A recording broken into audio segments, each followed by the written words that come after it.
Sveicināti! Dieva vārdā ir teikts, ka tiesa sāksies ar Dieva nāmu. Un tā tiesa, ar ko mēs šodien saskaramies kā ticīgi cilvēki, ir tajā, ka tā mācība, ko mēs dzirdam, tiek attīrīta. Atceramies vecajā derībā, jau pats Dievs saka savam svaidītājiem, nāc iztiesāsim. Iztiesāsim šo lietu. Tātad tiesa nav par to, ka Dievs kādu pazudina vai soda. Tiesa ir tajā, ka tātad tiek atdalītas šīs sēneles no graudiem. Un viena no tādām lietām, kur mums vajadzētu pievērst uzmanību, kad mēs klausamies kādu mācību vai vēsti vai vēstījumu, ir par to, ka kam beigu beigās visa tā galā ir slava. Tas tāds ļoti vienkāršs veids, kā atšķirt, jo nevienmēr ir viegli atšķirt šos vēstījumus, kas patiesībā ir tādi, kā lai saka, atšķaidīta patiesība. Tur ir kaut kādi patiesības graudi, un tajā pašā laikā ir diezgan nopietnas nobīdes. Un kāpēc tādi rodās? Tāpēc, ka cilvēks, kurš, piemēram, sasmeļās šo te Dieva gara spēku caur vēsti, kurā skan šis Dieva spēka koncentrācijā, kur skan tīrs Dieva vārds, viņš var būt, tā teikt, pabarots, pacelts, iedvesmots, atjaunots, stiprināts, bet nevienmēr savā domāšanā izmainīts. Un tad vislielākā bīstamība netikt izmainītam ir cilvēkiem, kuri nespēja ieraudzīt šo likumsakarību, Dieva gara klātbūtne, izpausme un cilvēka domāšanas veids, un viņi mēģina apstrīdēt šī cilvēka mācību vai domāšanas veidu. Tā palaižot garām to, ka viņi ir paņēmuši tikai šīs mācības ietekmi bez domāšanas veida, mēģinot šim ietekmes rezultātam, kas parādās tajā kaut kādā viņu iedvesmā un tādā pacelējumā vai rezultātā, mēģina šim piešūt klāt savu veco domāšanas veidu. Par to ir runāts, tātad Jēzus saka, ka tātad jaunu vīnu nevar liet vecos maisos. Tātad ir ļoti svarīgi atjaunot domāšanu. Un mums kā klausītājiem, kuri klausamies jebkādu vēsti, tātad ir jāatbild uz šo jautājumu, kam slava visa tā rezultātā. Jo žēlstības vēsts pagodina Dievu. Ja mēs dzirdam, ka šodien manā dzīvē ir uzplaukums, šodien manā dzīvē ir rezultāts tāpēc, ka es 10, 20, 30 gadus esmu bijis uzticīgs. Šodien manā dzīvē tur notiek tas un tas un tas un tas, tāpēc, ka es esmu bijis paklausīgs un pazemīgs. Un tagad saprotiet pareizi, tas viss ir kaut kur arī pareizi, jo Dieva vārds mums saka, lai mēs tādi esam, lai mēs skatāmies uz Jēzu, kurš bija pazemīgs līdz pat krusta nāvei un paklausīgs tēva gribai. Neskatoties uz to, ka viņš ir Dievs, ka viņš ir Dieva dēls, viņš tomēr pieņēma šo te krusta nāvi, tā parādot savu paklausību un pazemību, lai mēs tādi paši esam, bet mums jāsaprot, kur šī pazemība un paklausība parādās. Tātad tieši tajā, ka mēs pazemojam šo savu vēlmi saistīt panākumus vai rezultātus mūsu dzīvē ar kaut kādām mūsu darbībām. Tātad mūsu pazemība un paklausība parādās tajā, ka mēs atjaunojam savu domāšanu saskaņā ar to, kā Dievs domā, saskaņā ar to, ko Dievs saka par konkrētām lietām, ko Dievs saka par tevi, ko Dievs saka par sevi un savu attieksmi pret tevi un citiem un cilvēkiem kopumā. Tā skaitā par tiesu kā tādu. Kur parādās šodien tiesa? Tas, ar ko es iesāku šo video. Tātad ja šodien ir žēlstības laiks, tātad Dievs nevienu netiesā tādā izpausmē, tādā sapratnē, kā mēs to saprotam tradicionāli, ja, un par ko arī runā Dieva vārds, kur ir teikts, ka tajā dienā, runājot par tiem, kur būs dzirdējuši evaņģēliju, bet noraidījuši to, viņi tiks šķirti no Kristus uz mūžīgiem laikiem. Tātad tas, jā, tā ir tāda tiesa, briesmīga tiesa, kas būs tajā dienā, tā kunga dienā, kad nāks Jēzus otrais un tiesās katru cilvēku pēc viņa darbiem, pēc tā, kam viņš ir ticējis, kas ir viņa kungs viņa dzīvē. Bet šodien ir žēlstības laiks, un tā kā ir teikts, jā, mums jāsaprot arī tātad šīs divas lietas, ja, kad ir ticīgi cilvēki un ir neticīgi cilvēki. Neticīgs cilvēks joprojām dzīvo zem nāves un grēka likuma, kura gals ir Kristū. Ja, tātad par šī likuma galu iet runa, ja, kad mēs runājam par to, ka likums ir atcelts, ja, ka tātad Kristū ir šī likuma gals, tātad tie visi cilvēki, kur ir Kristū, kur ir pieņēmuši žēlastības dāvanu no Dieva, ja? Jēzus Kristus upur par savu dzīvi, apzinoties, ka viņa svētās asinis ir mūs izpirkušas no šī te likuma lāsta un no mūsu pakļautības un vergošanas grēkam. Tātad Kristu, ja, tikai cilvēks saņem šo. Ārpus Kristus cilvēki joprojām tiek tiesāti caur šo likumu. Šis likums viņus tiesā, nevis Dievs. Ja, jo tā tiesas diena vēl tikai būs.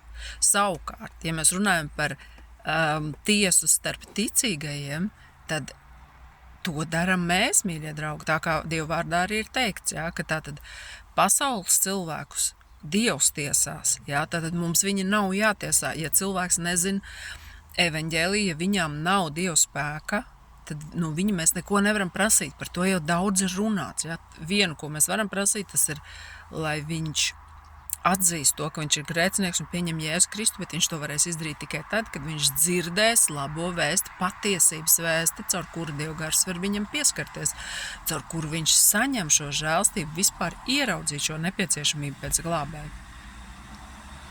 Bet taču ir teikts, ka jūs esat tie, kuri iztiesājat ticīgos, ja, savā starpā, jūs paši sevi savā starpā, esat tie, kuri esat aicināti iztiesāt katru lietu un tai skaitā to mācību, kur jūs klausaties. Par to ir ļoti daudz runāts, ja, tātad ir teikts, paliec tajā mācībā, kurā tu esi mācīts, ja, tā tu izglābsi sevi un tos, kas tevī klausās. Tātad tā mācība, tev pirmkārt ir jāapzinās, kas tā ir par mācību, tātad tas ir Dieva vārds, kas paliek mūžīgi, proti prieka vēsts, kas jums tikusi pasludināta, ja tas ir tas Dieva vārds, kas paliek mūžīgi, kāds ir teikts 1. Pētera 1. vēstulē. Un tātad pārbaudīt, vai es tajā mācībā palieku, un vai es tam vispār ticu, vai es ticu, ka Kristus ir manī, vai es to vienkārši runāju, vai es tam ticu, ja? Un vai es vispār neesmu aizmaldies kaut kur prom, tā kā to izdarīja galatieši, ja? Kuriem apstulis Pāvils saka, jūs iesākāt garā, bet gribat pabeigt miesā. Ja jūs tagad gribat atkal ievērot likumu, kaut kādas prasības, vēl kaut ko teikt, kā debesis atverās tāpēc, ka jūs maksājat 10. tiesu, ja, tad jūs bez žēlstības esat palikuši. Vai tas nozīmē, ka nav jāmaksā 10. tiesa? Nē. Tas nozīmē, ka neatkarīgi no tā, vai tu maksā vai nemaksā 10. tiesu, debesis, mūsu pieeju debesīm, mūsu sadraudzība ar debesīm ir nodrošinājis tikai un vienīgi Jēzus Kristus. Un šīs sadraudzības rezultātā mainās mūsu redzējums, mūsu vēlmes, mūsu attieksme, mūsu reakcijas, mūsu dzīvesveids un tā tālāk un tā tālāk. Ja? Un, protams, arī neuzreiz, jā, tātad tas ir process no dienas uz dienu, no spēku uz spēku, raugoties un paliekot viņa godībā. Caur patiesības atziņu, caur tātad šo vārdu, kas paliek mūžīgi, caur Dieva vārdu. Tāpēc, ja mēs dzirdam vēsti, kurā ir teikts, redziet, beidzot, manā dzīvē ir rezultāts, jo jo es tik un tik gadus darīju to un to, ja? Tātad tu izrādās esi šī rezultāta, negribās teikt vaininieks, ja? Bet tā kā iniciators, ja? Autors, organizators, tu esi tas, kurš esi nodrošinājis tātad šo rezultātu savā dzīvē. Tātad kam slava? Nu tev, protams, ja? Kā tādam unikālam eksemplāram, kā tādam tik ļoti paklausīgam un tā tālāk. Bet pats trakākais ir tas, ka Dieva vārds saka pilnīgi otrādi. Ja tu esi šāds unikāls eksemplārs, it kā, ja? Tātad tu akli seko kaut kādiem likumam, kaut kādām noteiktām pozīcijām, tu bieži vien var palikt bez žēlstības, kā tas ir teikts. Ja? Tātad svarīgi ir būt attiecībās ar Dievu, un tātad tas paģēra to, kad var mainīties gan situācijas tavā dzīvē, gan tas, vai tu ko tu dari vai ko tu nedari, ja? Un kādā veidā tu dari un tā tālāk. Ja? Tātad tas nav tā kā likums, ja? Kad ir tik procentu un nekas savādāk. Ja? Un par to Dieva vārds runā, ja? Tātad mēs varētu to argumentēt, ja? Bet ne par to tagad ir stāsts. Ja? Mēs varētu to apstiprināt ar Dievu vārdu, ja? Kurā ir teikts tas viss, par ko es tagad runāju. Ja? Ka pirmkārt, tātad jūs nevarat palikt paši, nokļūt paši grūtībās, palīdzot citiem. Ja? Tā skaitā, ja tu atdod draudzē naudu, piemēram, tu esi tur sev pateicis kaut kādu tur procentu pats izdomājis, un tagad tev ir situācija, ka tev, piemēram, ir kaut kādas grūtības, bet tev ir likums. Un jā, tā kāds teiks, bet redz, es tā darīju, un es esmu uzticams brīnišķīgi, ja tā ir tavu ticība, saproti? Bet vai tajā ir patiesība, vai tajā darbojās Dieva gars, tas ir cits jautājums. Jo kāpēc mēs bieži vien to visu sajaucam kopā vienā putrā, ja? Jo Dievs jau jebkurā gadījumā visu pagriež par labu tiem, kuri viņu mīl. Tā kā apostols Pāvils saka, ir kādi, kuri es apliecinu, mīl Dievu un deg par Dievu, bet bez atziņas, bet bez patiesības atziņas. Ja? Un, protams, ka Dievs vienalga var pagriezt visu par labu. Iedomājieties, ja svētajos rakstos ir teikts, ka Dievs ir visu cilvēku Dievs un viņš palīdz arī pat neticīgajiem, tad kur nu vēl ticīgajiem, kur nu vēl tādam cilvēkam, kurš cenšas patikt Dievam, bet tikai viņš to dara bez izpratnes. Jo Dieva vārds saka, ka bez ticības Dievam nevar patikt. Bez kādas ticības, bez dievišķās ticības. Kas ir dievišķā ticība? Tātad tā ticība, kas ir dota no Dieva, kas ir saskaņā ar to, kam tic Dievs. Ko Dievs ir pateicis man ticēt, kam man Dievs ir pateicis ticēt. Tātad Dievs mani aicina ticēt viņa mīlestībai, kura tika parādīta un pierādīta uz krusta Golgātā pret katru cilvēku.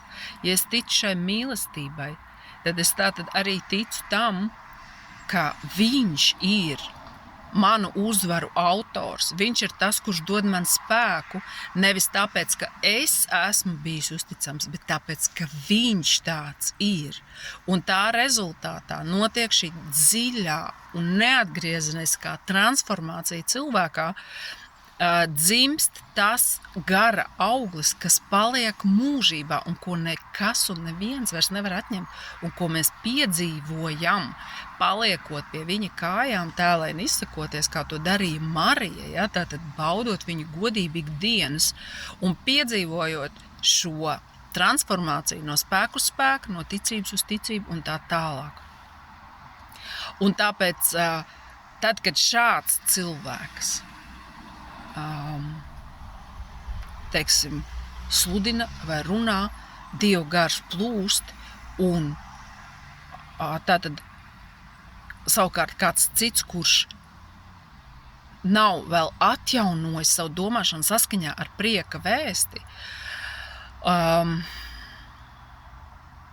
teiksim, saskarās ar šo spēku, ja? Bet neierauga šo likumsakarību šī spēka izpausmei ar domāšanas veidu, tātad viņš to var piešūt sev, ja, uz kaut kādu mirkli, tad, kamēr ir šī spēka iedarbība, ja, pār viņu, kā savas izpratnes un domāšanas veida rezultātu. Un tur ir tā bīstamība, ja. Un tad šī gadījumā arī var ļoti labi redzēt, ja, ka bieži vien tas, ko mēs cilvēciski saucam par pazemību, Dieva acīs tāda nemaz nav. Un otrādi, ko mēs cilvēciski saucam par lepnību, Dieva acīs ir patiesā pazemība. Tāpēc visu pārbaudiet, kā tas jau ir 100 reižu teikts pēdējā laikā, ja? Pārbaudiet katru vēstu, ko jūs dzirdat, to, kas labs paturiet, pārbaudiet, vai tas saskan, vai sacītais vārds saskan ar to, ko Dievs ir pateicis. Ja? Tātad, vai tas ir labās vēsts konteksts, vai tas vienkārši ir kaut kāda garīga prakse, ja, kam nav saskara ar patieso augšām celšanas spēku, kurš tiek atraisīts caur patiesības atziņu. Nevis tāpēc, ka mēs kaut ko labi esam izdarījuši. Šito te, kad es dzirdu, ja, kad mūsu sēkla atver debesu vārtus, ja, un ko tur vēl, tā ir tāda tipiska old school, kā saka, domāšana, ja, kurai ir ļoti grūti pārorientēties, ja, uz šo te jauno vīnu, ja, tātad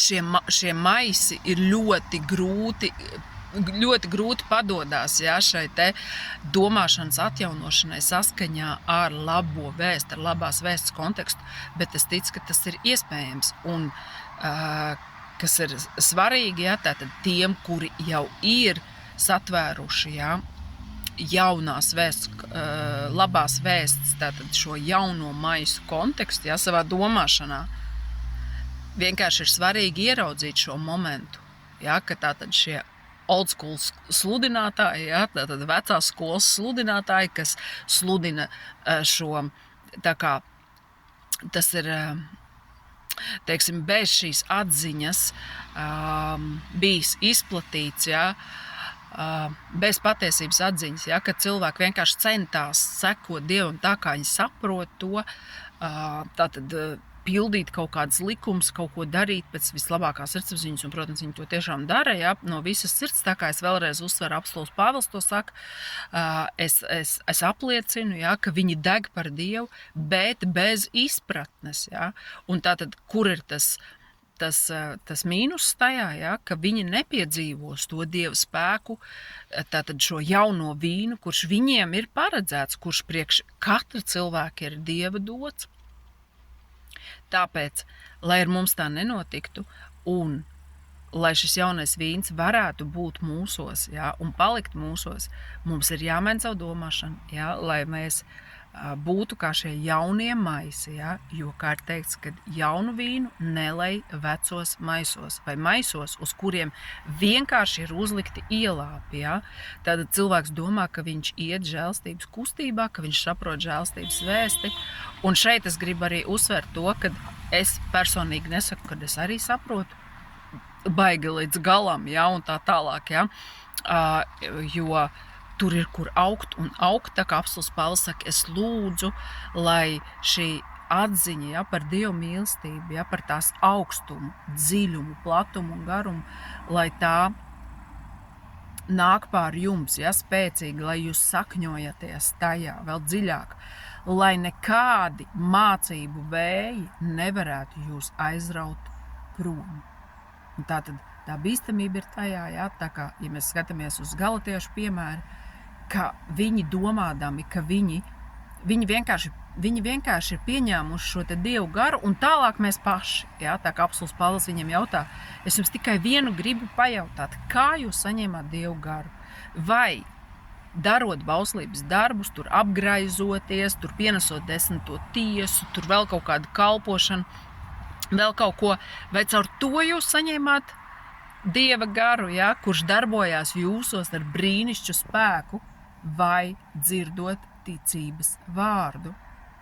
Un ja jūs esat saņēmuši Dievu garu caur ticības vārdu, tad vai jums nevajadzētu arī turpināt tajā sakņoties caur ticības vārdu, nevis caur darbu bauslību? Ja? Tātad atjaunojieties savā domāšanā, lai nebūtu tā, ka jūs paliekat bez žēlastības, ja? Tātad bez šī Dieva gara spēka izpausmes jūsu dzīvēs. Aleluja, lai mums izdodās. Amen.